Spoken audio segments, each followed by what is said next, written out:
kanilang promise o pangako na isang sistematikong handog na ibinibigay pagkatapos ng ika-10. Ang pangakong handog ay ayon sa mga sumusunod. 1. Regular, dahil ito ay ibinibigay tuwing may tinatanggap na kita o pagtaas sa kabuhayan. 2. Sistematiko, sapagkat ito ay ibinibigay batay sa 1% ng kita na napagkasunduan o ipinangako na sa Diyos. Ang handog na ito ay ibinibigay hindi lamang tuwing may panawagan o pangangailangan, kundi tuwing kinikilala ng isang miyembro na siya ay pinagpala ng Diyos. Ito ay ibinibigay bilang pagsamba, hindi donasyon, hindi upang makatanggap ng pagpapala, kundi bilang isang taus-pusong tugon sa mga biyaya ng Diyos. Ika-10 at handog, magkaiba ngunit kapwa mahalagang pondo. Mahalaga ang ika-10, ngunit ito ay may limitadong gamit. Maaari lamang itong gamitin ayon sa tiyak na patnubay ng Diyos sa Biblia at sa Spirit of Prophecy, kaya't may mga gastusin sa misyon na hindi maaaring tustusan ng ika-10. Ang handog naman ay isang hindi limitadong pondo na maaaring gamitin upang suportahan ang lahat ng pangangailangan sa misyon. Ang sistema ng pamamahagi ng handog na ito, nakahalin tulad ng sistema ng ika-10, ay nakabatay sa pagkakaisa, pagtutulungan, at pagtitiwala. Panawagan, sa pamamagitan ng pangakong handog, mga hindi itinalagang, regular, at sistematikong handog, o sa pamamagitan ng pamamahagi ng iyong handog ayon sa mungkahing balangkas ng Combined Offering Plan, ikaw ay nagbibigay ng mahalagang suporta upang maihatid ang walang hanggang ebanghelyo sa bawat bansa, lahi, wika, at bayan. At ang ebanghelyo ng kaharian ay ipapangaral sa buong sanlibutan bilang patutuo sa lahat ng mga bansa, at pagkatapos ay darating ang wakas.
Happy God First Morning, Luzon, Visayas, and Mindanao at sa buong mundong sumusubaybay sa atin ngayon sa ating pong napakaagang pagsamba para sa ating Panginoon. Happy God First Morning, Pastor Jerry. Happy God First Morning, my friend, Pastor Joey. Ayan.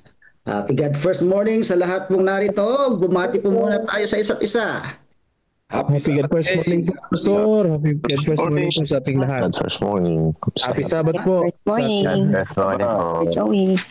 Ayan. Happy God Right, Sabbath alert, po. awake, Happy God First enthusiastic na naman po tayo. Happy God First Morning At po. dyan, tayo po ay pagpuri sa ating pong Panginoon. Amen. At bago tayo magsimula, tayo po muna ay manalangin. May naming Diyos ng tahanay na sa mga langit, nagpapailan lang po kami ng papuri at pasasalamat sa inyo sa umagang ito. Kami po ay ginising na may buhay, kalusugan, lakas at kasiglahan ng aming pong pangangatawan. Handa po kaming sumamba sa inyo at ibigay ang pasasalamat. Ang tangi lamang naming pakiusap sa pamamagitan ng inyong pong banal na Espiritu, mabuksan ang aming isipan at puso upang pakinggan ang inyo pong mga tinig. At kami rin naman ay makapaglaan ng aming pong pinakamatapat na pagsamba sa inyo. Salamat po sa kasiguruhang kami ay aaliwin ng inyo pong Santong Espiritu sa pangalan ni Jesus. Amen. Amen. Ayan, tayo po yung magpapatuloy, mga minamahal na mga kapatid, at narito po ang ilan sa mga makikibahagi sa ating pong pagsamba. Ang Bible reading ay ipagkakaloob sa atin ni Pastor Ben Santiago. At pagkatapos po niya ay 1 minute reflection na kanya pong ipagkakaloob, and then mananalangin po siya. Ang ating pong focus ngayon ay nasa Judges chapter 16. At ako po'y naniniwala na sa inyo po mga personal na pagbabasa ay inyo na pong nabasa ang kapitulong ito. At ngayon ibigay po natin ang panahon kay Pastor Ben Santiago. Pastor Ben, Happy God First Morning. Happy God First Morning po. Yan. Okay ka na ba, Pastor Ben? Okay na okay po, sir. Ang iyong mga ngiti ay nagpapakita na talagang ikaw ay okay na. Okay, sige po. Sige po, tayo po ay babasa mula po sa mga hukom, Kapitulo 16. Ganito po ang sinasabi po. Dinaya ni Delilah si Samson. Ito. Minsan ay pumunta si Samson sa Gaza at nakakita siya roon ng isang bayarang babae. At ito ay kanyang sinipingan. Ibinalita sa mga taga-Gaza, si Samson ay dumating dito. Kaniya lang pinalibutan at inabangan siya ng buong gabi sa pintuang lungsod, na natili silang tahimik sa buong gabi na sinasabing, maghintay tayo hanggang magbukang liwayway, saka natin siya patayin. Ngunit si Samson ay humiga hanggang sa hating gabi, at ng hating gabi na ay bumangon. Hinawakan niya ang pinto ng pintuang lungsod at kapwa binunot pati ang bakal. Pinasa niya ang mga ito at dinala sa taluktok ng bundok na nasa tapat ng Hebron. Pagkaraan ng ilang panahon, siya ay umibig sa isang babaeng tagalibis ng Sorek na ang pangalay Delilah. Pinuntahan ng mga pinuno ng mga Paliseyo ang babae at sinabi sa kanya, akitin mo siya, alamin mo kung bakit napakalakas niya at sa anong paraan kami magtatagumpay laban sa kanya upang aming matalian at matalo siya. Bibigyan ka ng bawat isa sa amin ng 1,100 pirasong pilak. Sinabi ni Delilah kay Samson, hinihiling ko sa iyo na sabihin mo sa akin kung ano ang nagbibigay sa iyo ng matinding lakas at kung paanong matatalian ka upang ikaw ay matalo. Sinabi ni Samson sa kanya, kung tatalian nila ako ng 7 sariwang yantok na hindi natuyo, ay hihina ako at ako'y magiging gaya ng sinumang tao. Nang magkagayoy, nagdala sa kanya ang mga pinuno ng mga Piliseo ng 7 sariwang yantok na hindi pa natutuyo at pinangtali nila sa kanya. Noon ay may mga nakaabang na sa silid, sa loob, at sinabi niya sa kanya, narito na ang mga Pilisteo, Samson. Kanyang pinutol ang mga yantok na tulad sa taling sinulid na napuputol kapag nadidikitan ng apoy. Sa gayo hindi nalaman ang lihim ng kanyang lakas. Sinabi ni Delilah kay Samson, tingnan mo, pinaglaruan mo ako at nagsinuling ka sa akin. Ipinapakiusap ko ngayon sa iyo na sabihin mo sa akin kung paano ka matatalian. Sumagot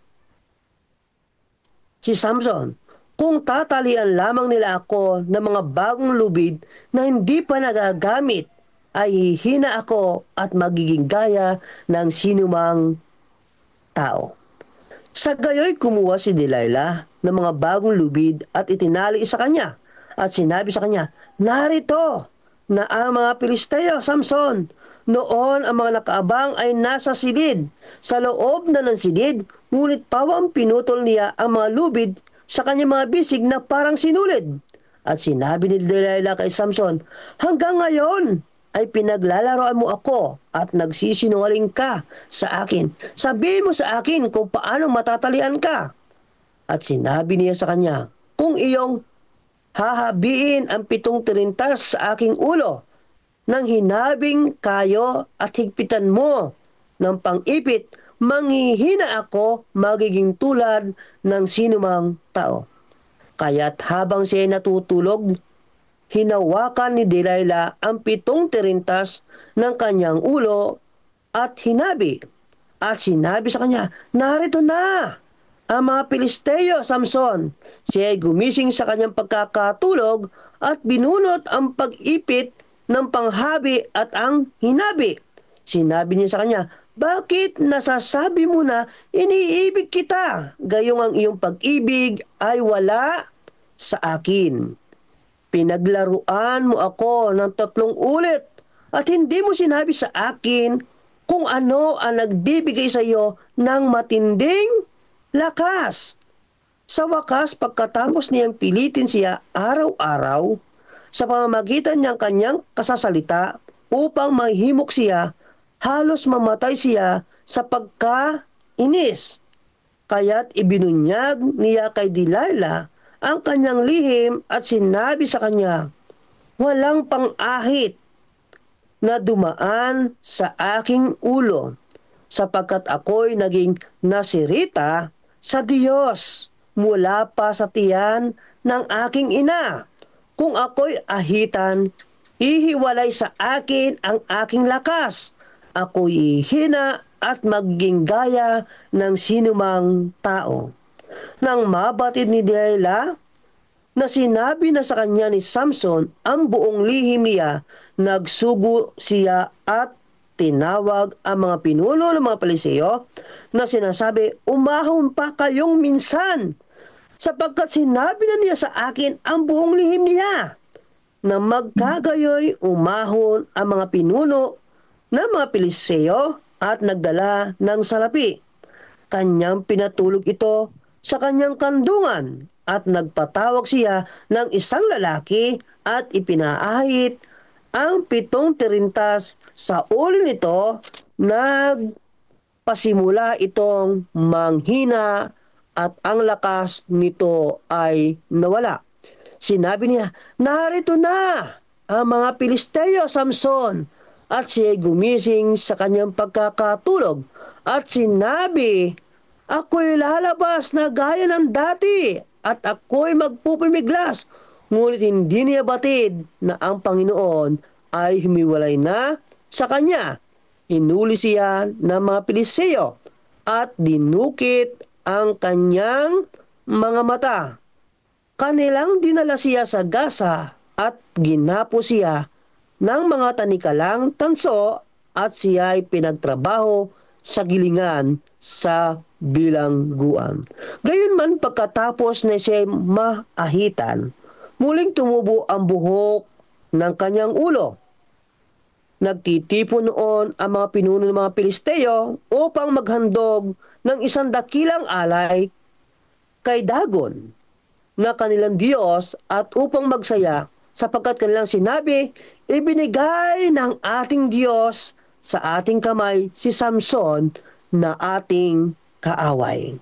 Nang makita siya ng taong bayan, pinuri nila ang kanilang Diyos sapagkat kanilang sinabi, ibinigay ng ating Diyos sa atin ang ating kaaway, ang tagawasak sa ating lupain na pumatay ng marami sa atin.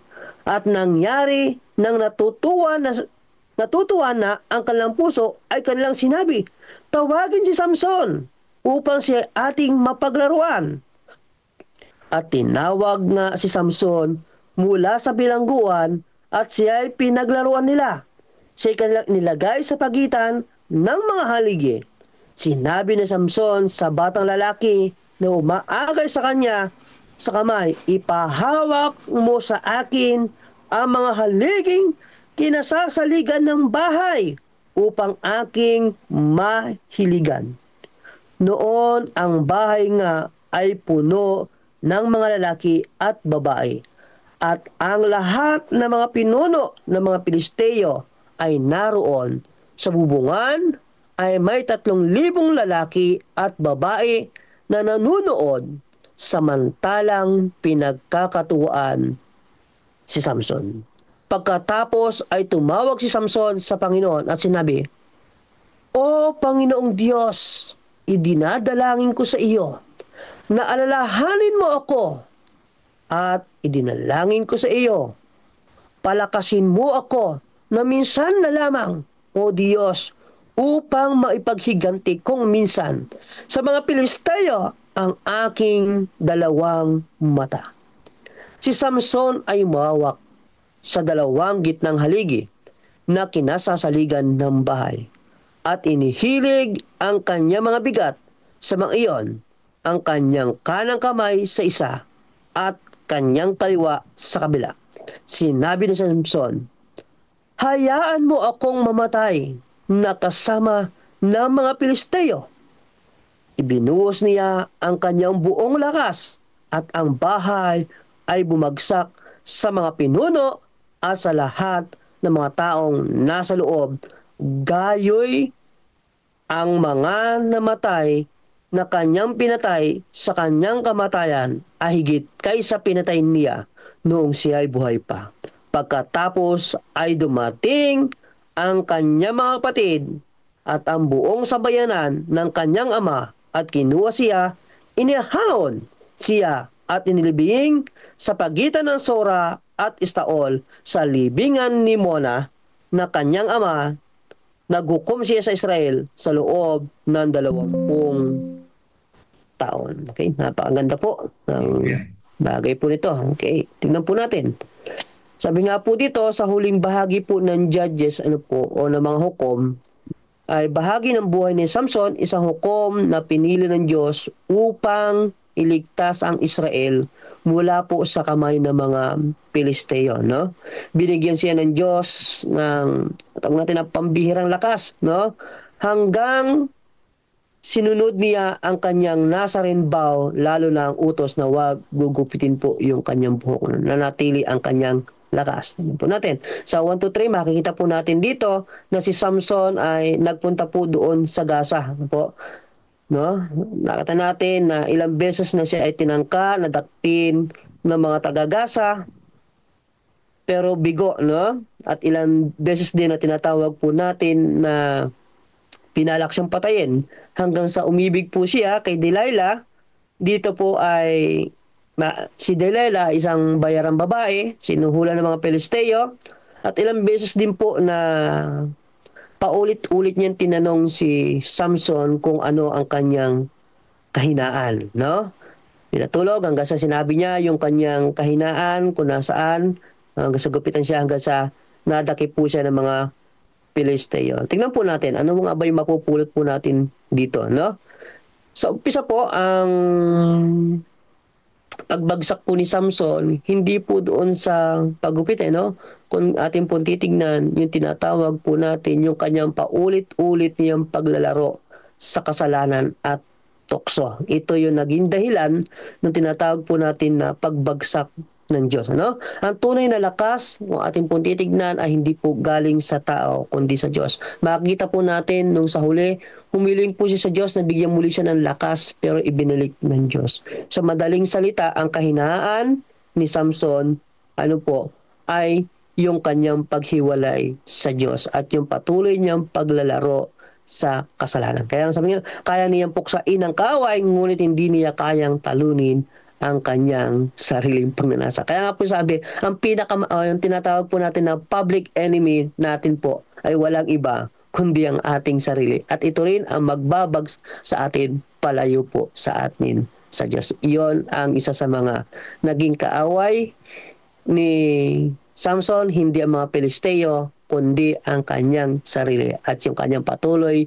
na paglalaro sa kasalanan at tukso. Nilang po, tuklayin po tayo kung meron pa dagdag. Anong sasabihin ng bayan ng Diyos? Amen. Amen. Amen. Amen. Amen. Okay, Pastor. Amen. Amen. Ayan. Pastor Ben. Pastor Sige. Ben. Yes po, sige po, tayo po ay manalangin. Dakilang Diyos na ang tahanan ay nasa kalangitan. Muli po sa umaga po na ito, napakasarap magsimula po, Ama, na mag-aral po ng iyong salita, mamuhay sa inyong salita, matuto sa inyong salita. Kaya po sa umaga po nito, isang kagalakan po, Ama, na muli po namin basahin ang inyong salita. At pag-aralan po, Ama, ang inyong anak, ang kanyang buhay na si Samson po, Ama. Tunay nga po, Ama, kung kami ay patuloy na makompromiso po, Ama, sa pagkakasala at paulit-ulit, ang iyong presensya, ang iyong mayamang gabay, kayo ay hihiwalay sa amin. At gayon pa man sa inyong paghiwalay, tunay ang kapahamakan ay mararanasan ng bawat isa po sa amin. Kaya po, Ama, sa araw-araw po namin pamumuhay, patuloy kaming ituro po, Ama, na kami ay lumakad sa ilalim ng iyong kapangyarihan. At sa aming pagpapatuloy po, Ama, manguna po kayo sa amin sa umaga po na ito ng aming pong pag-aaral po sa inyo. Ito po lahat ay aming dalangin sa pangalan ng aming Panginoong Hesus. Amen. Amen. Amen. Amen. Amen. Amen.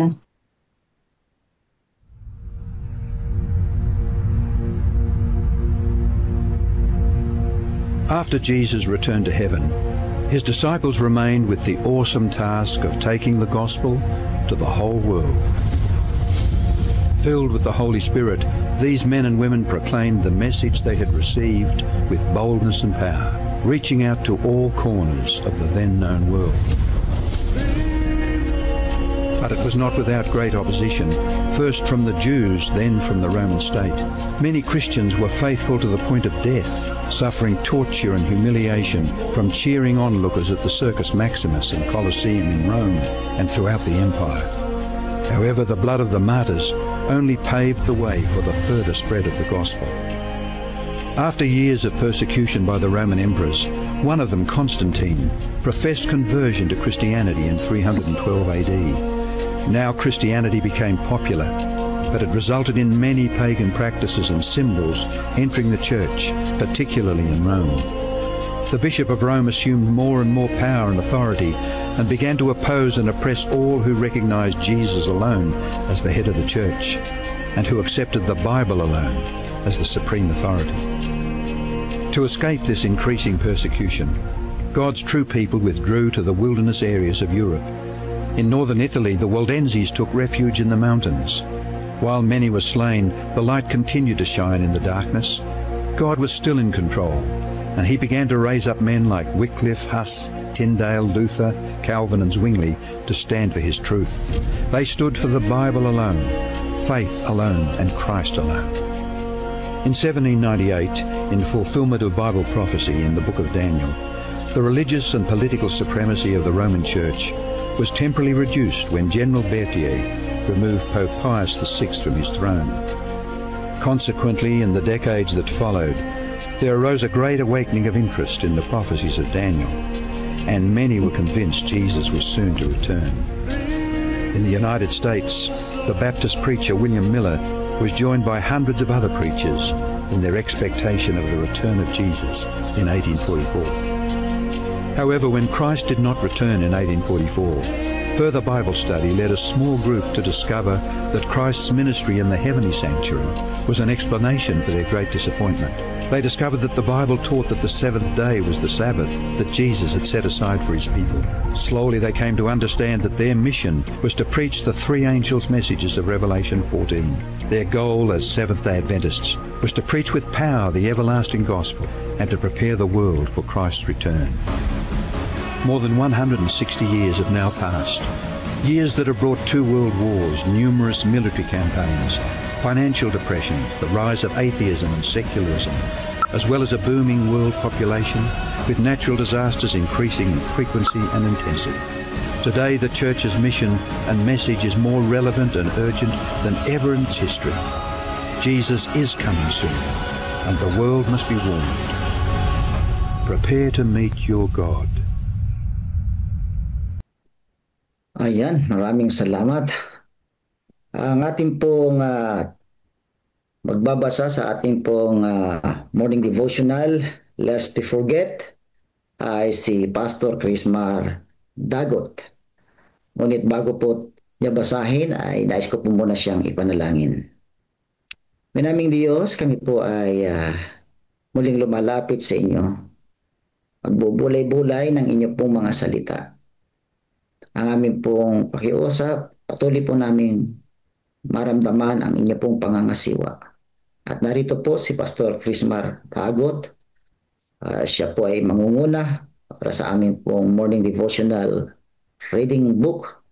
Aming pong hiling, bigyan po ninyo siya ng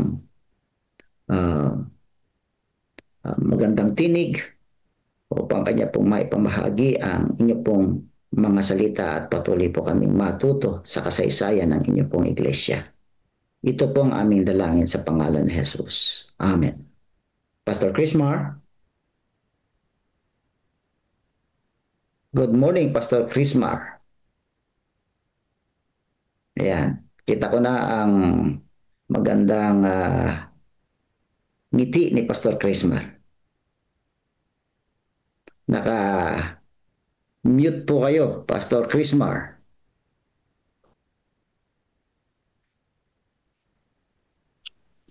Good morning po. Ayan, good morning. Ayan, ayan, ready na si Pastor Chrismar. Okay. Okay. Morning po sa inyong lahat, mga kapatid. Good morning po. Morning po. Good morning, Pastor Chrismar.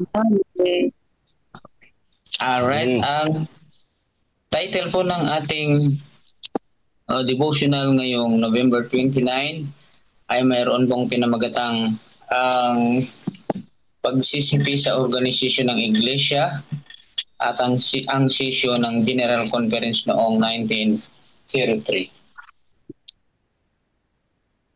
Ang sabi po sa talatang binigay dito sa James 4:1, saan nagmumula ang digmaan at saan nagmumula ang mga pag-aaway sa inyo? Right. Magandang tanong. Ang sagot ay ang likas na pagkabaluktot ng tao. Gusto natin ng ating gusto. Gusto nating protektahan ang ating teritoryo.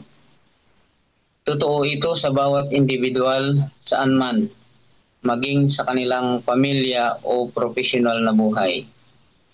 Sa iglesia ay maaring mag-ugat ang ganitong uri ng alitan kapag ang misyon ng mga individual ay lumalagpas sa misyong ipinag-uutos ng Diyos na ipalaganap ang Ebanghelyo. Dalawang struktural na problema ang nagpapatuloy pagkatapos ng mga pagpupulong noong 1901. Una, ang makapangyarihang sangay ng medisina sa ilalim ng kontrol ni Dr. John Harvey Kellogg ay nanatili pa rin labas sa sistemang departamental. Ikalawa, ang isyu ng pagkapangulo. Pagdating ng 1902, isang malaking labanan sa kapangyarihan ang nabuo sa pagitan ni E.G. Daniels, ang ulo ng Executive Committee ng General Conference, at Kellogg. Nag-ugat ito sa katotohanang hiniling ni Daniels ang pagiging responsable sa pananalapi, habang may mga plano si Dr. Kellogg para sa walang limitasyong paggastos habang palaki ng palaki ang kanyang imperyong medikal. Ang solusyon sa problema ay malinaw kay Kellogg. Kontrolado ang 1/4 ng mga boto sa Executive Committee at may impluwensya sa iba. Palitan si Daniel at ilagay si E.T. Jones na pabor sa pananaw ni Kellogg. Nayanig ang dominasyon sa mga malakas na tunog ng pagkikipagbaka noong 1902. Ang isyu, sino ang magkokontrol sa iglesia at para sa anong mga dahilan. Mapalad tayo na nanalo si Daniel sa isang laban na magtatakda ng layunin ng Adventismo mismo sa ika-20 siglo. Samantala, natuklasan ni Daniels na halos kinakailangan para sa mga legal na layunin, kaya't muling ginamit niya ang titulo ng presidente. Ito ang mga pakinabang ng entablado para sa sesyon ng General Conference noong 1903. Ginawa ng mga pagpupulong na ito na ang programang medikal ay maging isang departamento ng iglesia. Ibinalik ang pagkapangulo at naglatag ng daan para sa pagkakahati. Madalas sa kasaysayan ng iglesia, ang misyon ay nagiging ako at ang aking programa. Ito ang kamatayan ng kapayapaan at espiritualidad. Laging nandyan ang demonyo upang hikayatin tayong isulong ang ating mga personal na agenda. Bawat isa sa atin ay natutokso na maging sentro na umupo sa ating munting trono. Ayan. So ito po yung ating maikling devotional ngayong umaga po na ito. Napakaganda. So sangayon po dito sa ating binasa, ito ay mayroong kinalaman din sa kasaysayan ng ating pong pamunuan, ng ating pong General Conference. May mga nabanggit ditong mga taon. At ito pong mga taon na to na mga nagdaan, kung ating papansinin, ang atin pong General Conference ng mga taon na ito ay medyo hindi pa maganda ang pamumuno, medyo magulo ang mga patakaran. Ang General Conference na kung saan ang nais ng Panginoon na ito ay maging matatag, maibalik sa original na plano na maging maayos ang ating pamunuan. Kaya nga ang ating dito, ang aking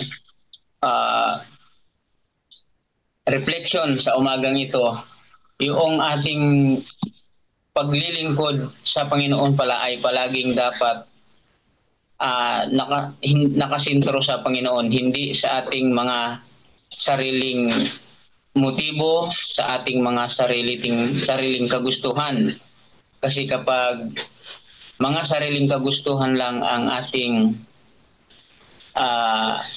masusunod, ay maari na ito ay mauuwi sa kabiguan at sa hindi magandang pagsasama natin bilang magkakapatid.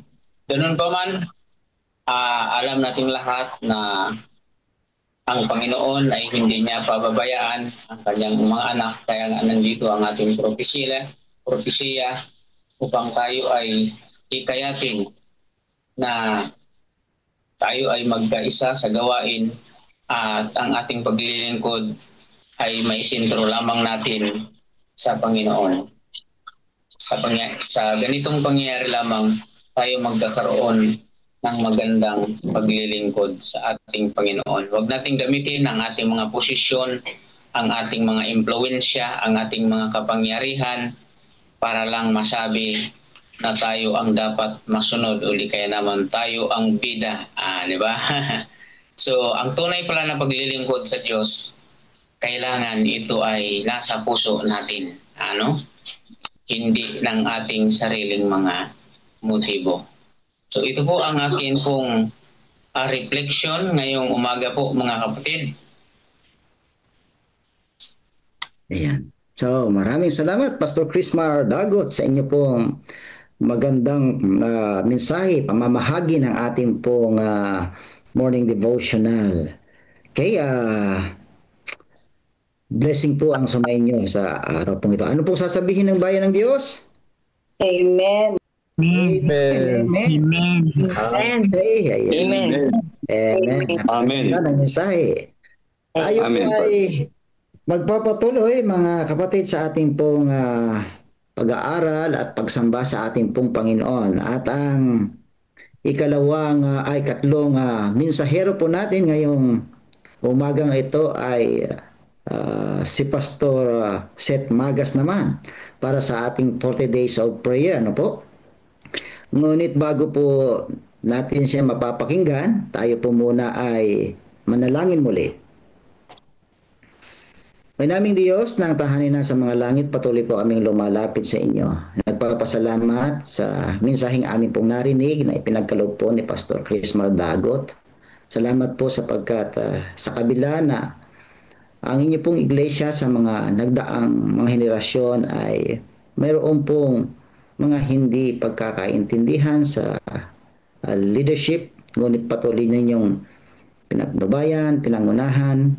Kaya hanggang ngayon ito po ay nakatayo na nagbibigay parangal, papuri at paglingkod sa inyo. Kaya akin pong dalangin, kailangan manatili po ang katotohanan ito sa aming mga puso na ang inyo pong iglesia ay ginagabayan at patuloy po ninyo ang gagamitin sa paglilingkod sa inyo. Dinadalangin ko po si Pastor Chris Mar Dagot, patuloy po niyang pagpalain sa kanya pong ministry at ang kanya pong mahal na asawa.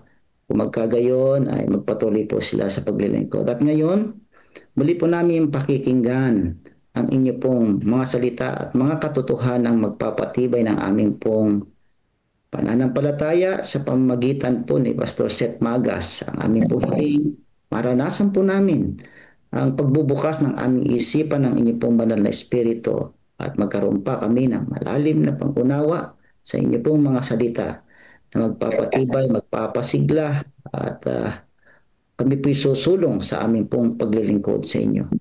Ito po ang aming dalangin sa pangalan ni Jesus. Amen. Amen. Amen. Amen. Amen.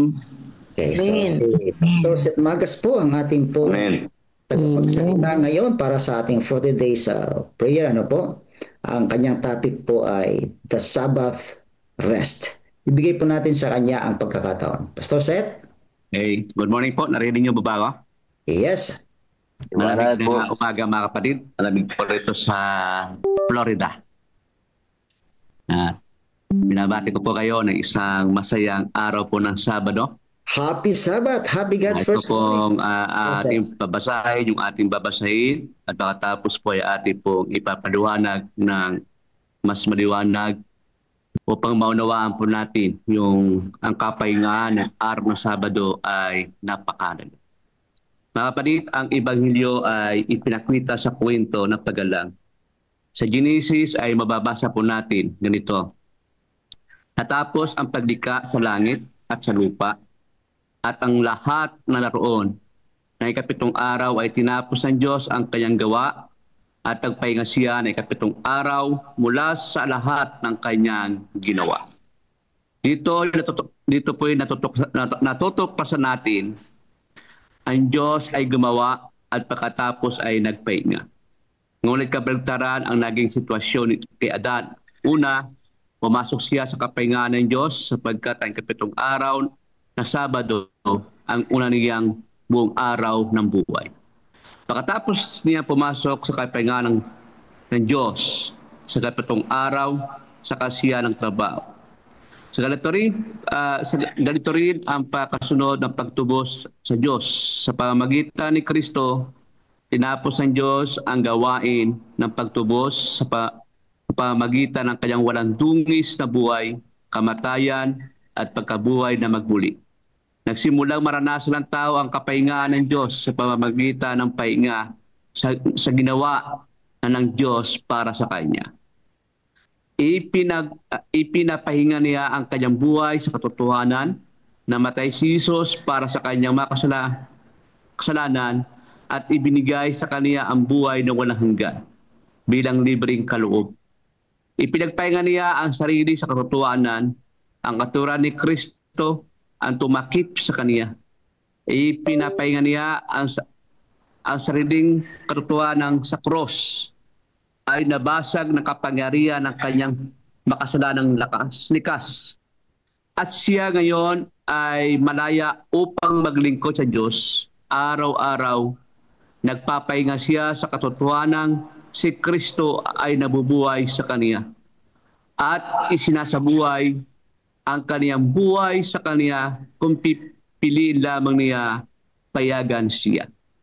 Kapag ang mananampalataya ay nagpahinga sa katotohanan ito, saka siya magiging handa, magtrabaho at tapat na sumunod at maglingkod sa Diyos.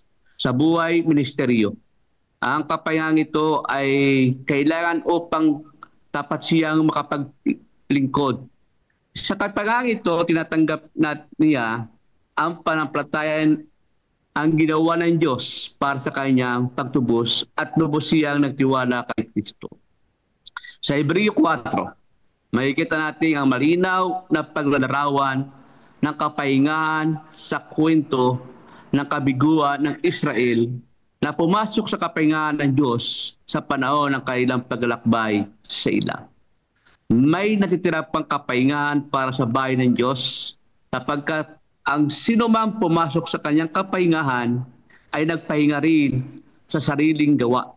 Gaya ng Diyos ang kanyang mga gawa, kaya't nagsikap tayong makapasok sa kapahingahan iyon upang walang sinumang mahulog sa halimbawa na hindi pagsampalataya. Malinaw ang salita ng Diyos tungkol sa kapahingahan. Kapag pumasok tayo sa kapahingahan ng Diyos, tumigil tayo sa ating sariling pagsisikap. Tinuruan tayo ng mahalagang pag-anais na pumasok sa kapahingahan ito. Kung hindi tayo mabibigo sa pagsunod dahil sa kawalan ng panampalataya, ang tanging paraan upang magtagumpay laban sa tukso ng kasalanan ay ang pahinga sa katotohanan si Jesus ang gumawa ng lahat para sa atin at hayaang isabuhay niya ang kanyang buhay sa atin sa pamamagitan natin. Kailangan natin magpahinga sa kanya na isagawa ng pagtubos at huwag pigilan ang gawain ito sa pamamagitan ng pagsisikap sa sariling lakas upang sumunod. Ang ating bahagi ay magtiwala at piliing hayaan si Kristo na isabuhay ang kanyang buhay sa atin. Tayo ay nagpapahinga sa kaniya natapos na gawa. Ang ganitong kapahingahan kay Kristo ang tunay na kahulugan ng kapahingahan ng Sabat. Kaya nga sabi diyan, alalahanin mo ang araw ng Sabat upang ipangiling, 6 na araw na gagawa at naglingkod, ngunit ang 7 araw ay Sabado para sa Panginoon mong Diyos. Ang bahagi natin ay pumili at manampalataya na nangangailangan ng 100% pagpapasakop kay Kristo, 100% panahon, mga kapatid. So mga kapatid, mga minamahal ko mga kapatid, sa ating binasa kanina, ang salitang pahinga ay tila simple. Ngunit sa Biblia, ito po ay isang malalim na doktrina. Mula sa pagalang, itinatag ng Diyos ang kapahingahan hindi dahil siya po ay napagod, kundi dahil natapos na niya ang kanyang gawa. Kung ating napakinggan yung ating binasa, ngayon po sa panahon natin ngayon, tayo ay tinawag hindi lamang upang magpahinga tuwing Sabado, kundi upang pumasok sa mas malalim na kapahingahan, ang kapahingahan kay Kristo. Kaya nga kung ating nananamin yung ating binasa, Una, may nakita ko lang 3 bagay mga kapatid. Una, ang kapahingahan sa pagalang, Diyos ang unang nagpahinga. Kung ating titingnan ang Genesis chapter 2, verse 1 to 2, mababasa natin, nang ika-7 araw ay tinapos ng Diyos ang kanyang ginawa at nagpahinga siya. Pansin natin mga kapatid, gumawa ang Diyos sa loob ng 6 na araw, ngunit bago nagsimula magtrabaho si Adan, nagpahinga muna siya kasama ang Diyos. Yun na pansin mga kapatid. Bago nagtrabaho si Adan, inihanda muna ng ating Panginoon sa loob ng 6 na araw yung mga pagpapala, yung mga pangailangan ng tao, at makatapos, bago magtrabaho si Adan, ang unang ginawa, nagpahinga muna ng araw ng Sabado at kinabukasan saka siya gumawa. Mga kapatid, gumawa ang Diyos sa loob ng 6 na araw, ngunit bago nagsimula magtrabaho si Adan, nagpahinga muna siya kasama ang Diyos. Ito ang katotohanan mga kapatid. Sa plano ng Diyos, ang pahinga ang nauuna bago ang trabaho. Sa plano ng Diyos, kapahingahan muna bago obligasyon. At sa plano ng Diyos, grasya muna bago ang pagsunod. Kaya nga sa tuwing tayo sumasamba ng araw ng Sabat, yung blessing na ating pong natatanggapin, nakahanda na. Inihanda na ng Diyos sa loob ng 6 na araw. Ang kailangan lang natin mga kapatid, magpuri, magpahinga, sumamba kasama ng ating Panginoon. Kaya nga sabi ni Ellen G. White, the Sabbath is a sign of Christ's power to make us holy. Kapag nagpahinga tayo sa Sabado, ipinapahayag natin, Panginoon, tapos na ang gawa ng kaligtasan, ako'y nagpapahinga sa iyong natapos na gawa.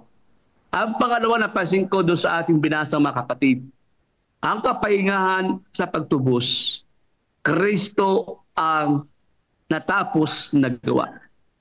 Ginawa ni Kristo, mga kapatid, ginawa ni Kristo sa kanyang buhay, kamatayan at pagkabuhay ay kumplitong sakripisyo. Sa cross, sinabi ng ating Panginoon, it is finished. Tapos na. Kapatid, hindi tayo tinawag upang matapos ang kaligtasan. Tinawag tayo upang tanggapin ito.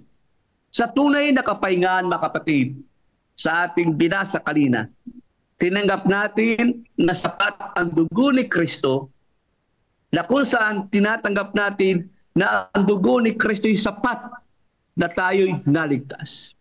Tinatanggap natin ang kanyang katwiran at higit sa lahat, tinatanggap natin na hindi tayo alipin ng kasalanan sapagkat tinapos na ni Kristo na tayo tubusin doon sa cross. Ang sabi nga ni Ellen G. White, when God's people rest in Christ, they cease from their own works, mga kapatid. Ang pangatlo, mga kapatid, ang kapahingahan sa araw-araw na pamumuhay. Si Kristo ang nabubuhay sa atin. Araw-araw po tayo po ay merong laban. Marami tayong laban na kinakalaban. Una, laban sa tukso. Habang tayo nabubuhay araw-araw, maraming mga tukso tayong pinagdadaanan. Laban sa pagod na araw-araw tayong katrabaho. Laban sa ating sariling lakas. Laban sa pagkabalisa na ito yung karamihang nararanasan ng lahat ng ating manampalataya. Ngunit mga kapatid, ang susi hindi sa ating sariling lakas, kundi pagpapahinga kay Kristo. Kaya nga babasahin natin yung Hebreo 4:10, ang pumasok sa kanyang kapahingahan ay nagpapahinga rin sa kanyang sariling gawa. Ano po ibig sabihin nito mga kaibigan? Hindi mo kailangang piliing maging mabait. Hayaan mong gawin ni Kristo ang kabutihan sa iyo. Hindi mo kailangang piliting magtagumpay araw-araw. Hayaan mong dalhin ka ni Kristo sa tagumpay. Hindi mo kailangang piliting maging banal. Hayaan mong mabuhay sa iyo si Kristo at mamamalayan mo kapag iyong isinakabuhay si Kristo, magiging banal ka araw-araw. Ang sabi nga ni Ellen G. White, Christ in you, the hope of glory, this is the life of believer. Sa sunod mga kapatid, ang kapahingahan ng Sabado ay ito po'y palaala ng walang hanggang kapahingahan. Kaya nga kung ating po titingnan ang Exodus 20, sa binasa natin kanina, chapter 20 verse 8 hanggang 11, ang Sabado ay palaala ng paglalang na kung saan nilalang muna ng Diyos sa loob ng 6 na araw ang pangailangan ng tao at bago siya gumawa, nagpahinga kasama ang ating Panginoon.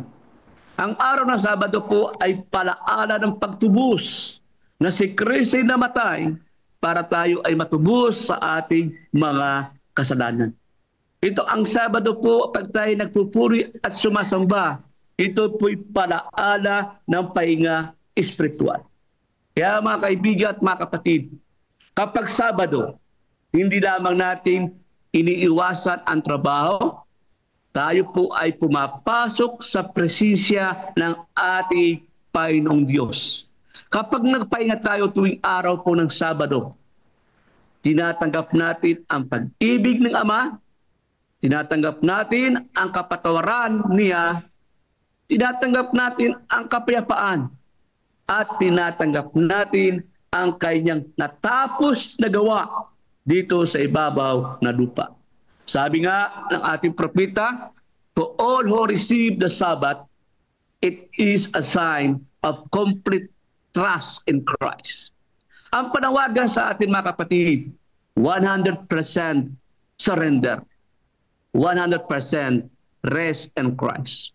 Kaya mga kapatid, ang tunay na kapahingahan nais ng Diyos ay higit pa sa pahinga ng katawan. Ito ay pahinga ng puso. Ito ang mga tanong sa atin mga kapatid ngayong umaga. Ng ating Panginoon, ang sabi niya, anak, papayag ka bang daling kita sa aking kapahingaan? Yan po ang isang magandang tanong mga kapatid. Kaya nga, huwag tayo magtiwala sa ating sariling paraan. Huwag tayo magtiwala sa ating sariling pagsisikap. Tayo'y magtiwala sa sarili nating katwiran. Ang Sabado po ay isang paanyaya. Ngayon, araw po ng Sabado. At tandaan natin, kapag tayo po nagpuri ngayon, yung blessing na ating matatanggap bukas hanggang sa susunod na Sabado, inihandaan ng Diyos 6 na araw bago tayo magtrabaho. Kaya nga, ang kailangan na natin mga kapatid, magpahinga ka sa aking pag-ibig, sabi ng ating Panginoon, babang tayo inaanyayahan pag-aral ng Sabado, magpahinga ka sa aking kagandahang loob. Kaya nga kung ating titignan yung pinakang reflection ng ating pag-aaral mga kapatid, sa kwento ng paggalang, natutuklasan natin na ang pahinga ng Diyos ay hindi dahil siya po ay napagod, kundi dahil tapos na ang kanyang gawa. At bago man si Adan nagsimula magtrabaho, pumasok muna siya sa kapangyarihan ng ating Panginoong Diyos. Ipinapalaala nito mga kapatid na disenyo ng Diyos ang pahinga ang nauna bago magtrabaho. Kaya nga kapatid, tandaan nyo, bago tayo magtrabaho, magpahinga muna tayo ngayon. Bukas, mararanasan natin ang grasya ay nauuna bago ang pagsunod. Kaya mga kapatid, hindi natin inuuna ang pagganap, inuuna natin ang pagtiwala sa natapos na gawa ng Diyos sa loob na 6 na araw. Ganito rin ang katotohanan ng kaligtasan mga kapatid. Tinapos na ni Kristo ang gawain ng pagtubos, namatay siya para sa ating mga kasalanan, bumangon upang bigyan tayo ng bagong buhay. At ngayon, inaanyayahan tayong magpahinga sa kanyang natapos na tagumpay. Tandaan natin mga kapatid, Tuwing sinusubukan nating maging banal sa ating sariling lakas, tayo po'y nabibigo. Tuwing sinusubukan nating maging matuwid para sa Diyos, tayo po ay napapagod. Ngunit tandaan nyo, kapag tinanggap natin na si Kristo ang nabubuhay sa atin, ang kanyang lakas, ang kanyang katwiran, ang kanyang pag-ibig, doon lamang tayo makapasok sa tunay na kapahingahan. Kaya nga kung babasahin natin ang Hebreo 4:10, ang lumalakad sa kapahingahan ng Diyos ay nagpapahinga sa kanyang sariling gawa. Ibig sabihin mga kaibigan, hindi mo kailangang patunayan ang sarili mo. Hindi mo kailangang piliting maging tama. Hindi mo kailangang itulak ang sarili mo upang maging karapat-dapat sa ating Panginoon. Si Kristo ang nagbibigay ng lahat at tayo'y tinatawag lamang upang magtiwala sa Kanya. Kaya mga kapatid, sa tuwing inaalaan natin ang Sabado, ngayon ay palaala na ang Diyos ang gumawa at tayo ay nagpapahinga. Hindi lamang ito pahinga ng katawan, mga kaibigan. Ito po ay pahinga ng puso. Sa bawat Sabado, ibinubulong ng Diyos, anak, hayaan mong ako ang gumawa para sa iyo. Magpahinga ka sa aking biyaya. Hindi nyo ba napapansin mga kapatid? Kapag sa loob ng 6 na araw na ating narasap yung biyaya at sa loob ng 6 na araw tayo nagtatrabaho, pagod na pagod. Pero kapag tayo pumasok ng araw ng Sabat, yung 6 na araw na pagod nawawala. At doon ay ating nararanasan yung presensya ng Diyos at yung kalakasan na ibabalik muli. Tandaan natin, 6 na araw inihanda ng Diyos ang biyaya at sa araw ng Sabat, kailangan lang natin magtiwala at magpuri sa Kanya at pagkatapos sa kinabukasan, mararanasan natin yung biyaya ng Diyos. Sa panahon ng pagod, mga kapatid, sa panahon ng pagod, sa panahon ng kaguluhan, sa panahon ng kabiguan, ang Sabado ay palaala ng isang simpleng katotohanan. Ang aking huling sasabihin mga kapatid, ang totoong kapahingahan ay hindi matatagpuan sa kawalan ng trabaho, kundi sa presensya ni Kristo. Tagpalain tayo sa umagang ito. Ayan, maraming salamat, Pastor. Amen po. Sa inyo pong mensahe. Say amen. Amen. Okay. Amen. Amen. Tayo po ngayon ay darako na sa ating pong breakout rooms, ano? At narito po ang ating mga guide questions. Ano itinuro ang ebanghelyo sa salaysay ng paglalang? At ang ikalawa, anong mga katotohanan tungkol kay Jesus ang dapat kapahingahan ng mga Kristiyano? Okay, so it's time for us na pumasok po sa ating pong breakout rooms.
Ayun, this ba? Brother Melvin, meron kang guide question natin. Nalimutan, hindi ko na ilista yung guide question natin eh. Meron, Pastor, meron. Kailangan mahina Ayun, yung, sige po. mahina yung boses mo, Pastor. Ay, mahina. Mahina. Ipiprint ko dyan sa aking. I-screenshot ko yung ating question. Ano po, Pastor? Ayan. Sige po. Sige po. Ayan. Ito po ang ating sa chat box, ang ating questions, mga kapatid. God, first morning po sa lahat. Bakit wala akong video? First morning. Ayan, malakas na po ba sounds ko? Good morning, Brother Melvin. Pastor Janet. Malakas na po, Brother Melvin? Yan, malakas na. Naka 200%. Sige po. Okay, ayan. Sige mga kapatid, dako tayo sa ating discussion. Ito po yung guide questions po na ibinigay. Ayan. Basahin ko lang po mga kapatid. Ang una pong tanong ay okay. Paano mo ituturo ang wait lang po, lalakihan ko lang. Ayan. Paano ituturo ang ebanghelyo sa salaysay ng paglalang? At number 2, ano ang katotohanan tungkol kay Jesus ang dapat kapahingahan ng mga Kristiyano? Okay. Ayan. So, unang tanong tayo mga kapatid. Ang unang tanong ay ito po. Paano ituturo ang ebanghelyo sa salaysay ng paglalang? Meron po ba kayong gusto ibahagi mga kapatid kung paano natin i-share ang gospel sa pamamagitan po ng creation? Meron po ba?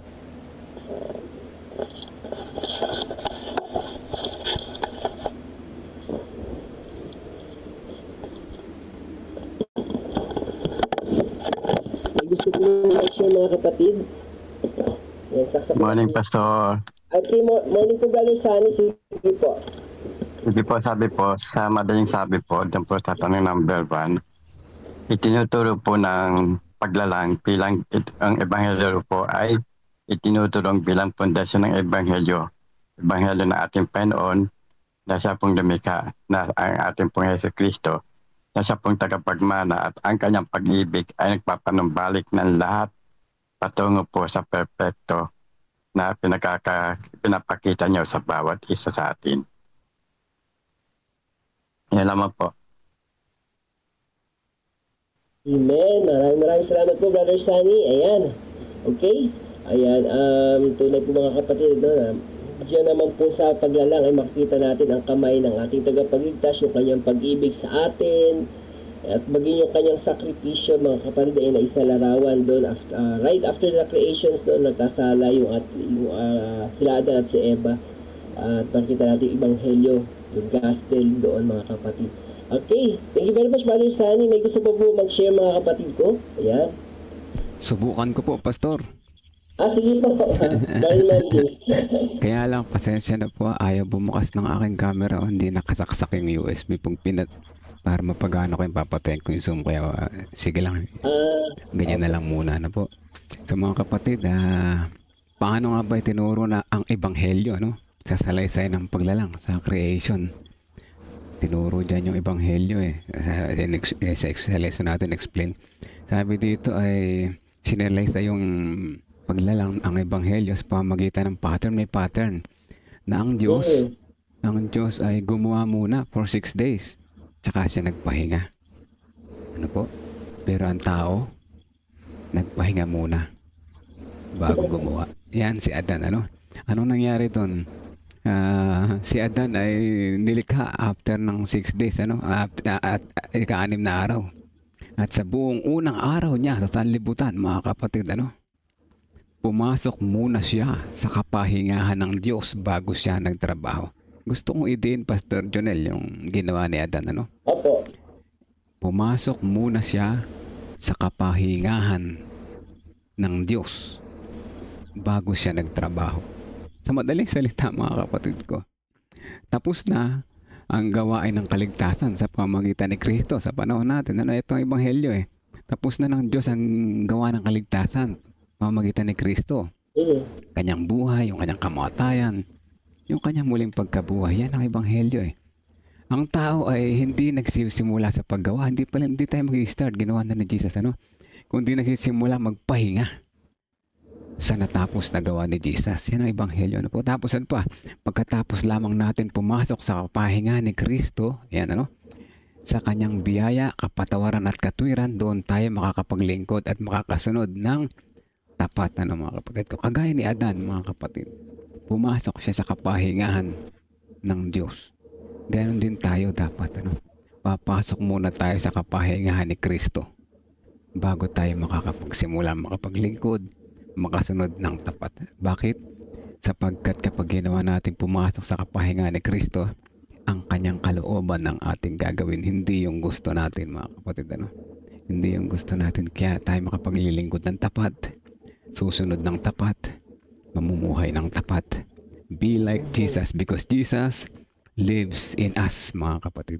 Yan po ang aking may share, Pastor. Pasensya na po, wala akong video.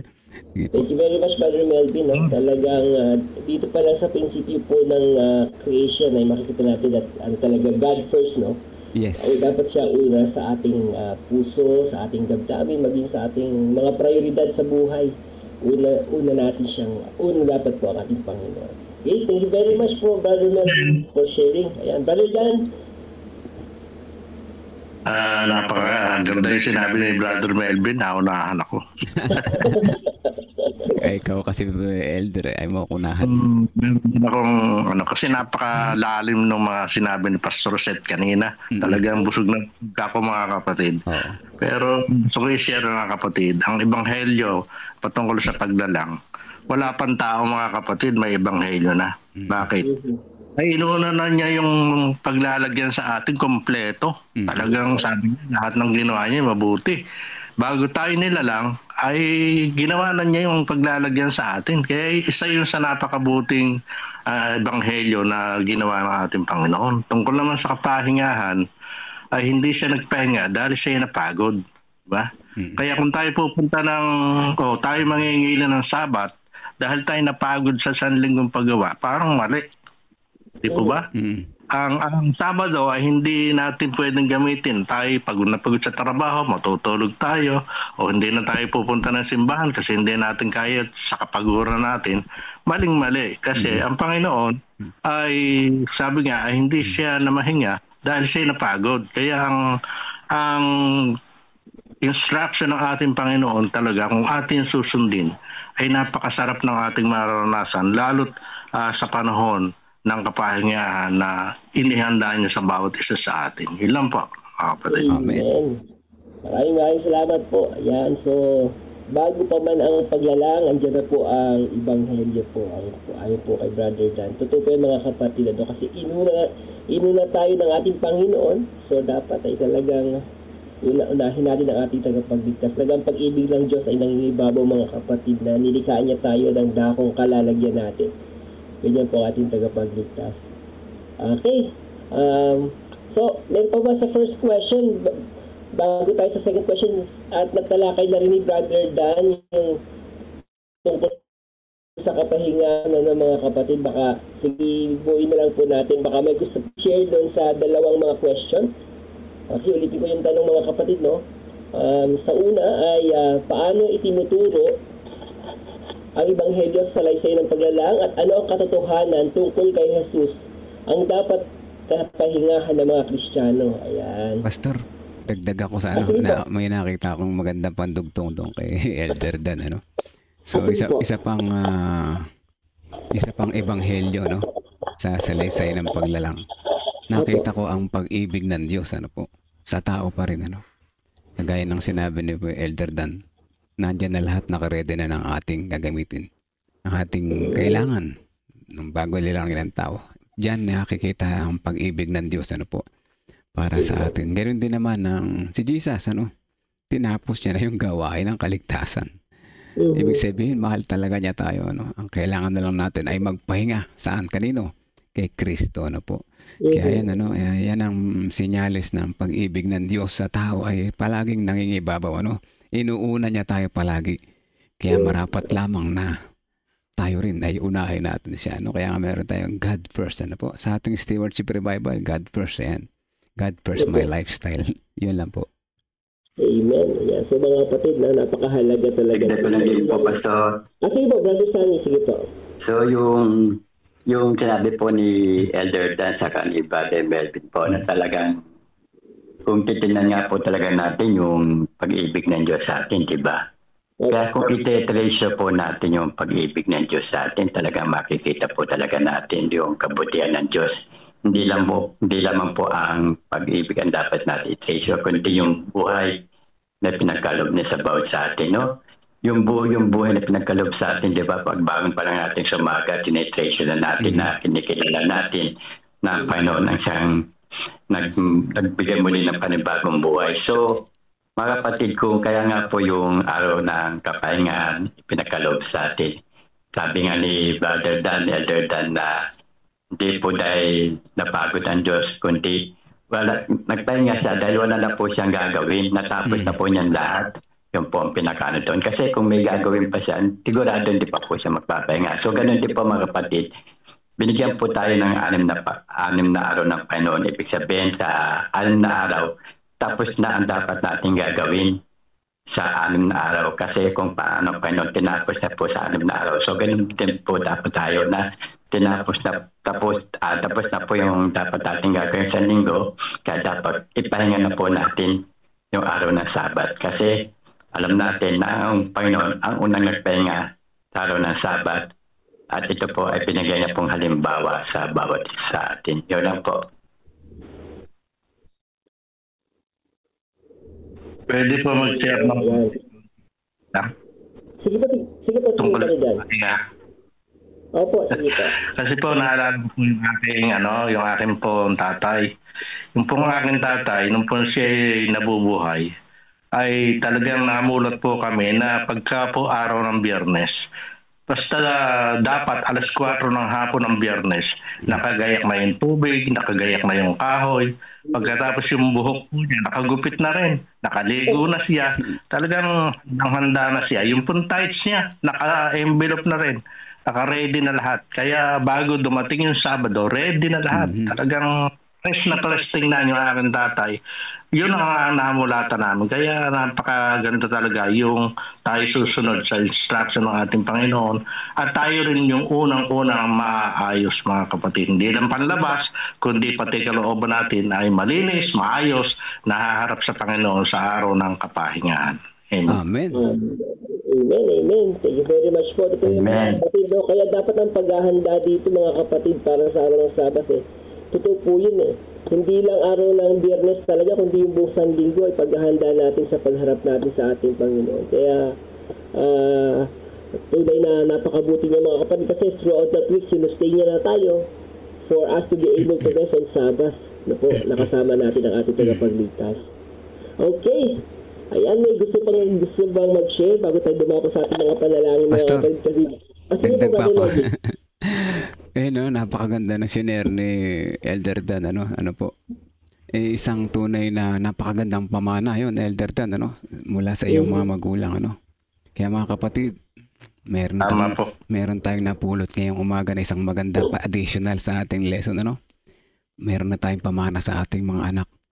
Isang magandang halimbawa ng papaano tayo mag-prepare sa Sabat. Ayan, dapat ipakita natin sa anak kasi tingnan niyo si Elder Dan, naalala niya hanggang ngayon na ginagawa niya rin yan, kaya ipapamana niya rin yan sa kanyang mga anak at malamang yung mga anak niya gagawin din para sa kanyang mga anak nila. So yan, mayroon na tayong magandang pamana. Yan, napakagandang pamana, po.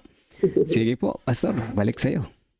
Amen. Opo, parang yung Brother Melvin, di ba, pag-attend tayo ng graduation, a day before the graduation, inihanda na natin mga damit natin. Yes. Inihanda na natin lahat, di ba? How much more yung Sabbath at yung para sa Panginoon.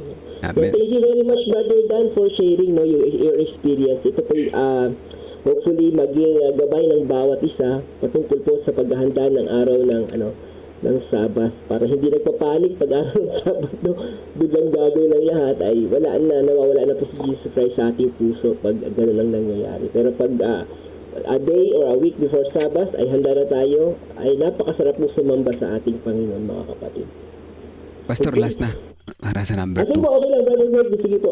Pasensya na kayo, medyo madaldal talaga ako kahit hindi ako yung facilitator, ano po. So, Ilang, bro. Okay lang yan, ano, rather than kasi naman tahimik tayo, di ba? Sige. Okay. So, anong mga katotohanan tungkol kay Jesus ang dapat kapahingahan ng mga Kristiyano? Meron daw dapat tayong kapahingahan. Ano? Tayong mga Kristiyano, meron tayong dapat na kapahingahan. Ano daw yung tungkol kay Jesus? Ano? Mga katotohanan tungkol kay Jesus. Isang ang nakita ko dito sa lesson natin yung kapahingahan. Actually, medyo naipin na to kanina ni Elder Dan, ano? Na natapos na yung gawa ni Jesus, ano, kaya tayo dapat magpapahinga na lang. So, isa pang katotohanan na tungkol kay Jesus, yung kung tayo ay napapagod, ano po, kung tayo napapagod sa mga problema, pumasok tayo kay Jesus sa kanyang kapahingahan, mga kapatid. Yan ang totoo, no? Sapagkat natapos na niya yung mga gawain. At kapag tayo nabibigatan sa buhay, pumasok tayo sa kapahingahan ni Jesus, ano? Sabi nga sa verse, ano nga verse yung pastor, yung lahat ng nabibigatan ay sa akin kay parang gano'n na yun. Hindi ko kabisado yung text, pero yun, ano, pumapunta tayo sa kanya, dadali niya yung ating pamatok sapagkat ang ating pamatok ay magaan para sa kanya. So yun, ano po mga kapatid, ini-invite, ito isang invitation din, ano, invitation din sa atin na pumasok tayo sa kapahingahan ni Kristo, dahil tunay na sa kapahingahan ni Kristo ay walang kapaguran, walang reklamo, walang disappointment, walang failure, puro tagumpay, mga kapatid ko. God bless morning po sa ating lahat. Thank you very much, Brother Melvin. Apo. Kasi lahat ng gusto kong sabihin, nasasabi mo. Sige po. Okay, ano po, sa Matthew 11:28, Brother Melvin, yung come unto me all ye that labor and heavy laden. Yan. Kanta yan, kanta.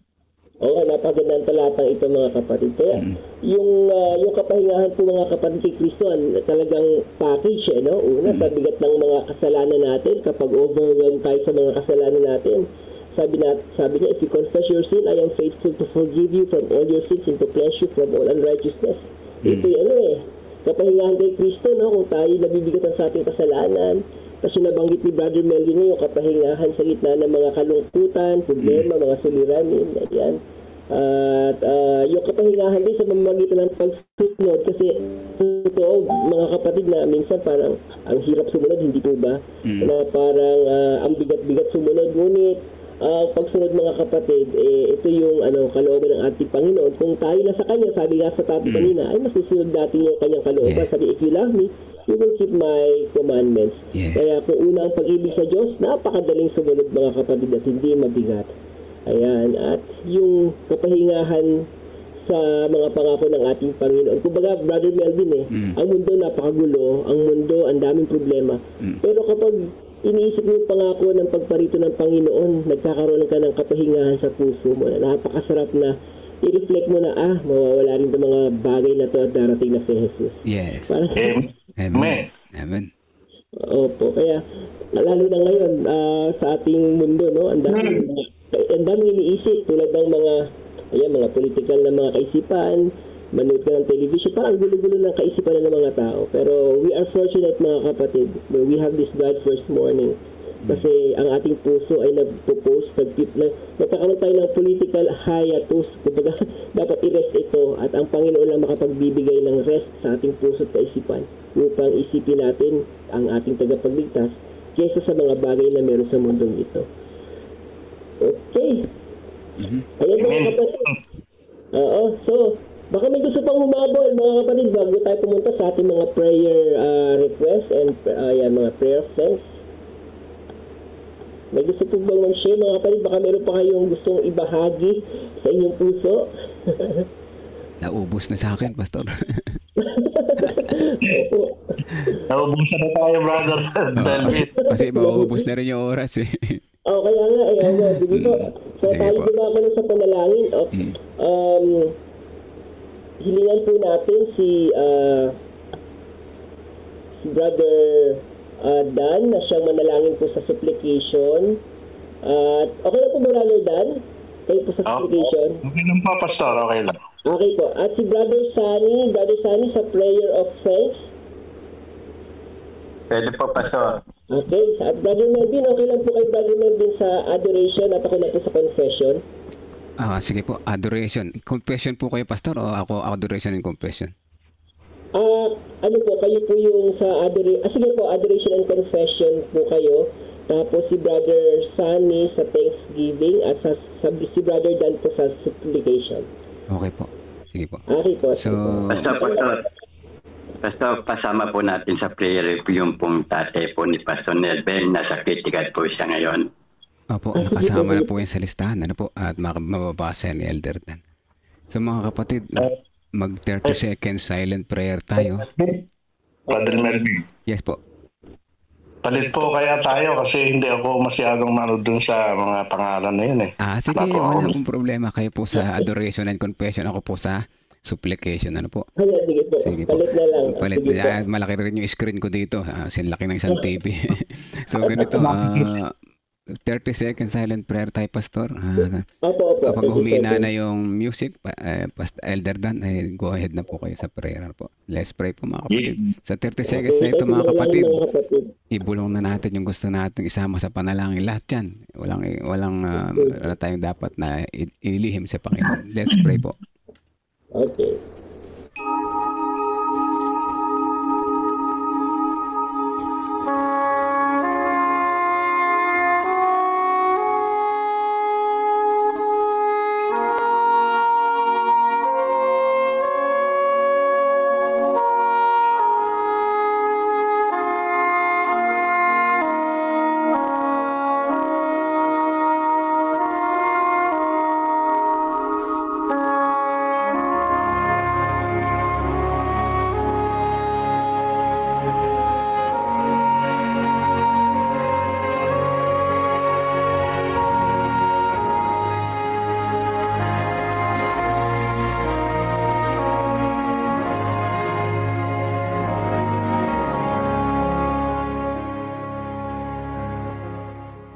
Dakila at mapagpala po namin Diyos.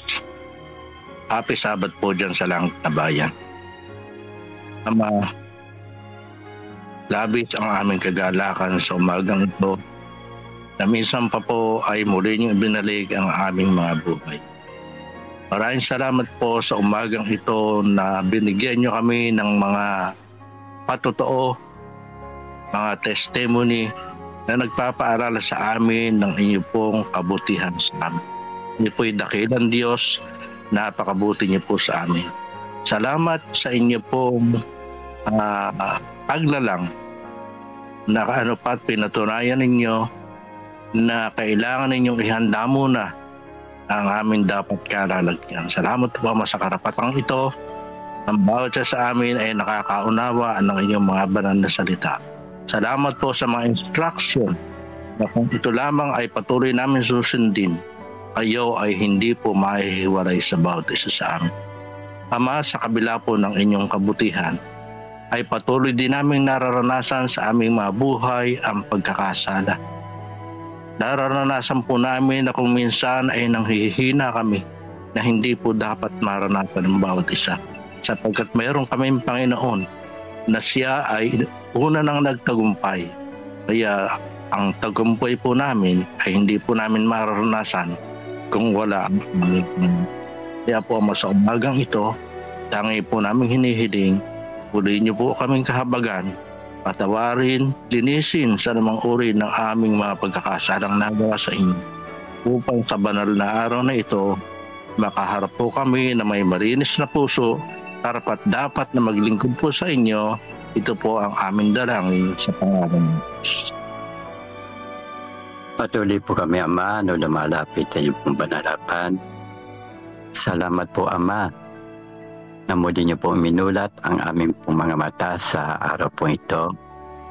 Salamat po, Ama, sa panibagong buhay na muli niyo po ipararanas sa amin sa araw po ng Sabat na ito. Dakila po namin, Ama, kami po nagpapasalamat sa kabutihan, sa walang hanggang pag-ibig na patuloy na binibigay niyo sa bawat sa amin.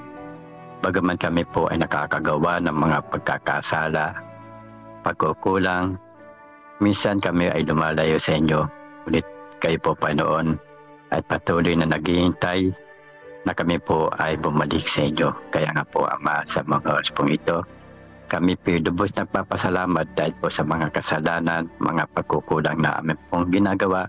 Kami po, Ama, ay inyo pong pinatatawad.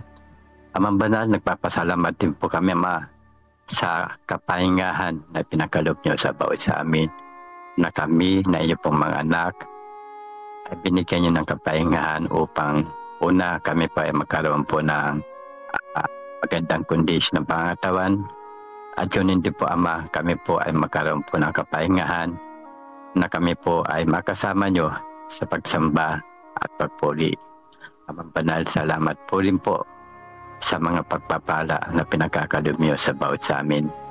Salamat din po, Ama, sa mga aral na amin po mga natutuhan sa araw po ito na nagsisilbing kalakasan na amin pong pananampalataya. Na ito po, Ama, ay patuloy po namin nagagamit sa amin pong pagbabahagi sa mga tao, sa mga mahal po namin sa buhay. Dakila po namin, Ama, ay inyo pong basbas ang patuloy pagkaloob sa bawat sa amin sa araw po nito. At umaasa po kami na sa maghapon ito ang inyo pong presensya at ang pamamatubay ng banal na Espiritu ang sa pong pagkakalob nyo sa bawat isa amin.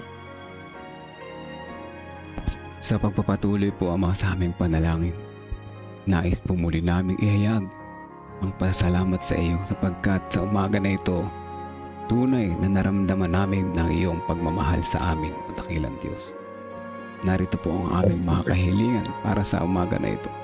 Una, ang building of CLPM headquarters, o dakilang Diyos. Ito po ay hindi namin kayang itayo sa sarili lang namin kakayanan. Ngunit sa tulong po ninyo sa paghihikayat sa mga puso ng mga tao na makiisa sa pagkakaisa na aming itinataas, ito po ay tatayo ayon sa inyong kalooban. At kaintindalangin namin ang mga Adventist school sa buong CLPM. Ang mga eskwelahan na ito ay tunay na nagagamit sa ministeryo para sa mga kabataan, sa mga parents. Ay patuloy niyo po itong sustain sa kanilang mga pangailangan ng eskwelahan, lalo na ang mga kaguruan, dakilang Diyos.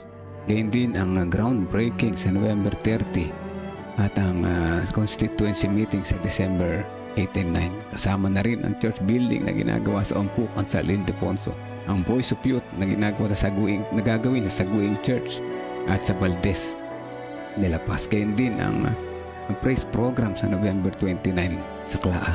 At gayun din ang mga evangelism na ginaganap sa aming mga ginaganap at gaganapin pa lang sa aming mga lugar. Dakilang patuloy yung pagpalain ng mga pangaral na ito sapagkat ito ang magiging dahilan at paraan para maabot ang aming mga kapatiran na hindi pa namin naabot. Dalangin din namin, o dakilang Diyos, ang mga taong kasama namin na nanalangin ngayon, mga kapatiran na kasama namin na nanalangin ngayon.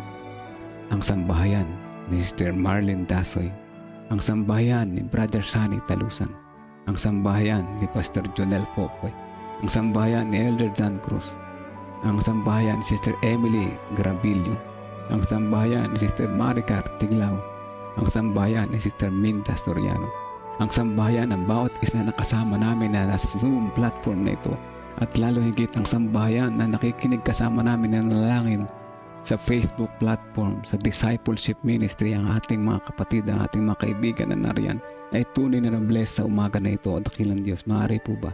Hindi naman namin maisa-isa ang kanilang mga pangalan. Patuloy niyo po kami pagpalain sa banal na araw ng Sabat na ito. At gayon din, dakilang Diyos, sa huli ng bahagi ng aming panalangin kahilingan, nilalapit namin sa iyo si Tatay Divino Alvanza. Siya po ay nasa critical condition sa mga sandali na ito. Ang kanyang mga mahal sa buhay, asawa, mga anak, mga apo kung mayroon man, ay tunay na nalulungkot sapagkat gusto pa nila makasama ng mas mahabang panahon ng kanilang Tatay Divino Alvanza. O dakilang Diyos, hipuin niyo po siya na iyong mapagpagaling na kamay, gaya ng pagpapagaling niyo sa amin mga naunang mga panahon.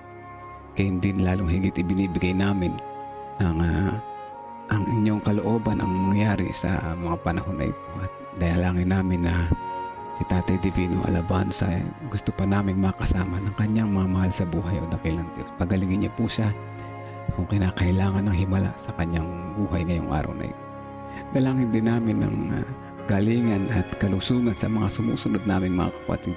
Si Michelle Oli Talastas, si Jetro Quillo, Sweet Galang, Alrea Pia Navarro, Ramon Rojas, Wilma Bacani, Rolando Simaprank, Christine Bicmudo, Pastor Ray Escabusa, Marvin Espirito, Susana Garcia, Neil Ferrer, Eleanor Correa. O dakilang Diyos, ang mga pangalan na ito ay pong nakakaalam kanilang kondisyon sa mga sandali na ito. Ang ilan ay nasa mabigat na pinagdaraanan ng kalusugan, ang ilan ay nasa recovery, ang ilan ay patuloy nagpapalakas.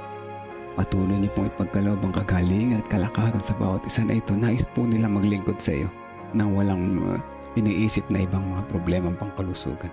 Kailangan din namin ang mga magte-take ng exam for teachers, sina Ian Ariola, Elisa Aquino, at kaintin ng dentistry board exam, si J. Rod De Leon. O dakilang Diyos, patuloy niyo po silang samahan sa kanilang pag-review. Kayo pa rin ang kanilang unahin, bagamat sila ay busy sa kanilang pag-review, upang ang tagumpay na kanilang hinahanap ay kanilang masumpungan sa pamamagitan po ninyo. O dakilang Diyos, marami pa kaming gustong ilapit sa iyo sa mga kahilingan. Hindi man namin maisa-isa ang lahat na ito. Nababasa niyo pong laman ng aming mga puso at isipan sa mga sandali na ito. Patuloy niyo po kami dinggin, ipagkaloob sa amin ang aming mga kahilingan ng ayon sa iyong kalooban, hindi nang sa aming sariling kagustuhan. At pagalingin niyo po ang bawat isa sa amin dahil kami ay may sakit, espiritual o dakilang Diyos. Kaya't nalabis namin ilapit at isuko ang aming mga sarili. Nais namin na ikaw ang aming unahin, o dakilang Diyos. Nais namin pumasok sa iyong kapahingahan, o dakilang Diyos. Samahan niyo po kami sa aming pagpasok sa iyong kapahingahan. Para kagaya ni Adan, kami ay maranasan din namin ang kapahingahan na ito sa aming buhay. Maraming salamat po, Ama, sa pagdinig sa aming panalangin. In Jesus' name we pray. Amen. Amen. Amen. Amen. Ano po? Salamat po, Thank you, Brother Melvin, sa prayer. Salamat po. Thank you, Brother Melvin. Salamat mga kapatid sa mga share na bless po kami lahat. Praise the Lord, mga kapatid. Praise the Lord na po. Sige po, Pastor, balik tayo na po sa breakout. Hindi po, balik lang na.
closing song po natin.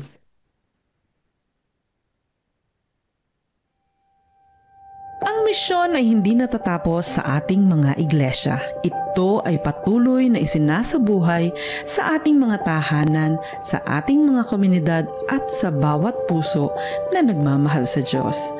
Ngayon, tinatawag tayong lahat na makiisa sa isang dakilang adhikain. Building up for mission. Ang Central Luzon Province's mission ay naglulunsad ng isang pambihirang pagtutulungan, ang CLPM Headquarters Development Partnership Campaign. Hindi lamang ito tungkol sa pagtatayo ng isang gusali, kundi sa pagtutulungan ng mga anak ng Diyos upang itayo ang tahanan ng misyon. Isang lugar kung saan uusbong ang mga programa, manggagawa at paglilingkod para sa kaharian ng Diyos. Sa ilalim ng unang pamamaraan na tatawaging 5,000 Families for the Mission Home, inaanyayahan ang bawat pamilya na maging katuwang sa gawaing ito bilang isang Mission Home partner. Layunin nating magkaisa bilang isang malaking pamilya sa pananampalataya. 5,000 pamilya na magpapahayag ng pagsuporta sa pamamagitan ng 1,000 piso bawat buwan sa loob ng isang taon. Ang bawat pamilya ay maaaring makibahagi sa iba't ibang paraan. Una, sa tithes and offering envelope na ilalagay sa others bilang CLPM Headquarters Project. Sa bank deposit o CLPM online giving, at ikatlo sa payroll deduction para sa mga CLPM workers na nais ding maging kabahagi sa programang ito.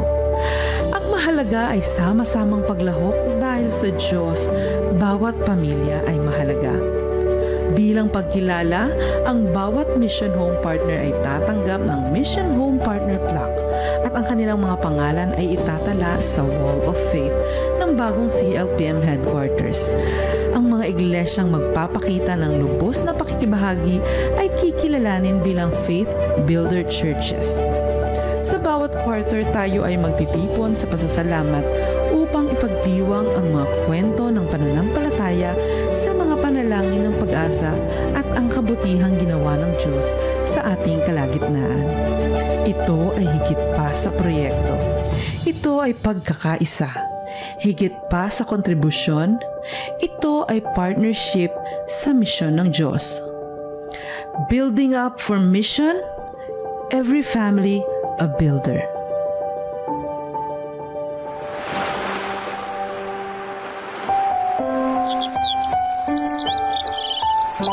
Amen.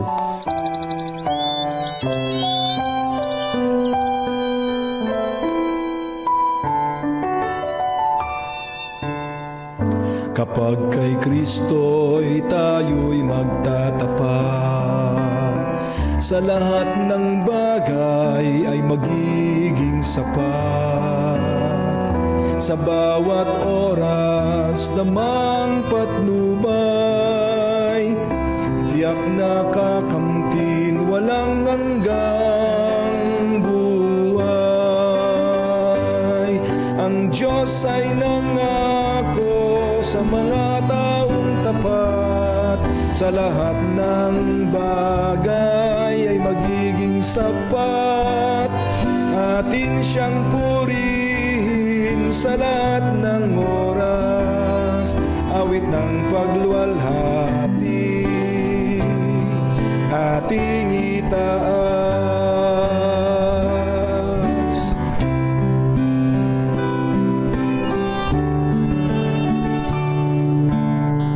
Si Kristo ang ating gawing Panginoon, puso't isip sa Kanya ituon. Ikaput, handog, talento at dunong, misyon sa gawain ng ito'y sumulong. Ang Diyos ay nangako sa mga taong tapat, sa lahat ng bagay ay magiging sapat. Atin siyang purihin sa lahat ng oras, awit ng pagluwalhati, ating itaas, pagagaanin ating mga pasan, sa mga suliranin kanyang tutulungan. Magtiwala tayo't siya ang tawagan, tunay na ligaya ay makakamtan. Ang Diyos ay nangako sa mga taong tapat, sa lahat ng bagay ay magiging sapat. Atin siyang purihin sa lahat ng oras, awit ng pagluwalhati, ating itaas, mapurit walhati sa kanya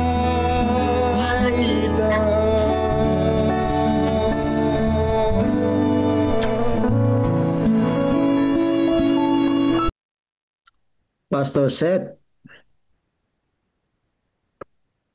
closing prayer. Ako si prayer po, Pastor. Opo. Okay, tayo po manalangin mga kapatid. Tayo po ay umuko at manalangin. Tayo po manalangin. Dakila, makapangyarihan, banal na Diyos na ang tahanan po ay nasa langit. Tunay na napakabuti nyo. Tunay na kayo po ang Diyos na may akda ng aming buhay. Kayo po ang may dalang ng araw ng Sabat para kami magpahinga, upang sa ganun ay aming manasap ang iyong kabutihan, aming maramdaman ang iyong mga pagpapala, at aming mapuri ka, upang sa ganun sa sunod na araw at sunod na linggo mararanasan namin ang mga biyaya at pagpapalang iyong inihanda sa bawat isa sa amin. Panginoon, sa araw na ito, ng araw ng Sabat, kami po iyong tulungan na patuloy niyong kaming gabayan, patuloy niyo kaming palakasin, at patuloy niyo kaming bigyan ng inyong gabay habang kami naglilingkod sa inyo. Salamat, Panginoon, sa buong isang linggong pagpapala na iyong ipinagkaloob sa amin. Salamat sa buhay at kalakasan na kami iyong iningatan. Salamat din sa patuloy na pagtulong niyo sa amin araw-araw, kasama ng aming pamilya na inyong iniingatan araw-araw. O Diyos na makapangyarihan sa lahat, tunay na kayo po ang Diyos na aming pinupuri. Ang dalangin namin, Ama, ingatan ang bawat isa sa aming narito ngayon. Ingatan ang kailang mga pamilya. At sa araw ng Sabat na ito, kami po'y sama-samang magpupuri, sasamba, at sa pamamagitan nito, manalasap namin ang kapayapaan at kapahingahan ng aming pusong wasak, pusong bagbag, na puno ng mga problema at pagsubok, puso na puno ng alahanin. Pawiin niyo ito, Ama, sa araw ng Sabat, at bigyan kami ng kalakasan sa panibagong araw at panibagong salingko. Hinahabili namin, Panginoon, ang aming buhay sa inyo, at ang iyong pag-ibig nawa ang patuloy na sumaan. At ngayong umaga, Panginoon, iunat nyo ang inyong banal na kamay, at ang inyong banal na basbas, ang inyong banal na pagpapala, ang inyong banal na biyaya ay aming matamasa, at higit sa lahat, ang kapatawaran ng aming mga kasalanan. Ito ang aming dalangin sa pangalan ng aming tagapagligtas na si Hesus Kristo. Amen. Amen. Amen. Amen. Amen. Amen. Amen. Pastor, chanting po tayo. Okay. Every church is a missional church. Every church is a missional church. Church is a missional church. I am missional. I give forward God's mission. Go. do that word, you will never be last. Thank you po. Happy Blessing Sabbath. po tayo mga kapatid. Thank you po. Sa katapos-tapusan, mga kapatid, mangagpakasakdal kayo, mangaliw kayo, mangagkaisa kayo ng pag-isip, mga buhay kayo sa kapayapaan, at ang Diyos ng pag-ibig at ng kapayapaan ay isa sa inyo. Ang biyaya ng Panginoong Hesukristo at ang pag-ibig ng Diyos at ang pakikipisan ng Espiritu Santo ay sumainyo nawang lahat sa araw ng Sabat na ito. Amen. Amen. Amen po. At sa inyo rin, Pastor Joey. Amen. Thank you. God bless po. Happy Sabat po. Happy Sabat Sabat po mga kapatid. Happy Sabat po. Sabbath day po. Let us now prepare ourselves. Happy Sabbath po, Pastor Happy Joey. Sabat day. Happy Sabbath po. Mula dito sa Baguio. Pastor Joey. Bye-bye, bye-bye. Malamig po ba dyan, Brother Tony? Opo, malamig po. Kumusta kayo dyan, brother? At dyan natatapos ang ating devotional. Gagayak pa ako at kakain pa kami. Maaga kami sa church. Kailangan maaga tayo, no? Salamat sa inyong pakikinig sa 21 souls na narito. Alam ko tayo na bless lahat sa umaga na ito. Patuloy lamang tayong kumunik mga kapatid ko. Tayo ay patuloy na lalago, patuloy na matututo at makakapasok sa kapahingahan ni Kristo. Happy Sabbath po sa ating lahat mga kapatid.